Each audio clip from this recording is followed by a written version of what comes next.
Arestado ang Rank 3 City Most Wanted Person at CTG member ng Sorsogon City sa pinagsanib na puwersa ng mga tauhan ng Sorsogon City Police Station sa pamumuno ni Police Lieutenant Colonel Ralph Jason V. Oida, Chief of Police, Sorsogon City Police Station, Regional Intelligence Division 5, 1st Provincial Maneuver Force Company, Sorsogon Police Provincial Office, Regional Mobile Force Battalion 5, 92 Special Action Company, 9 Special Action Battalion Special Action Force at 31st Infantry Battalion 903rd Brigade, Philippine Army sa Barangay San Juan, Bicon District, Sorsogon City nito lamang ika-29 ng Agosto, taong kasalukuyan.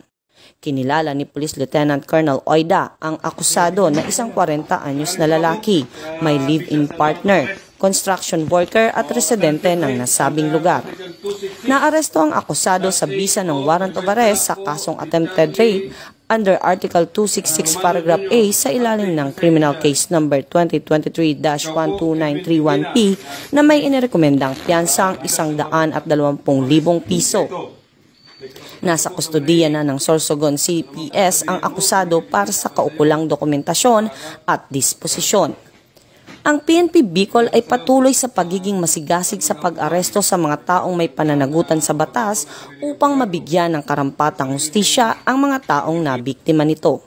At pinapaalalahanan din ng publiko na makiisa sa mga programa ng kapulisan para sa isang tahimik at ligtas na komunidad.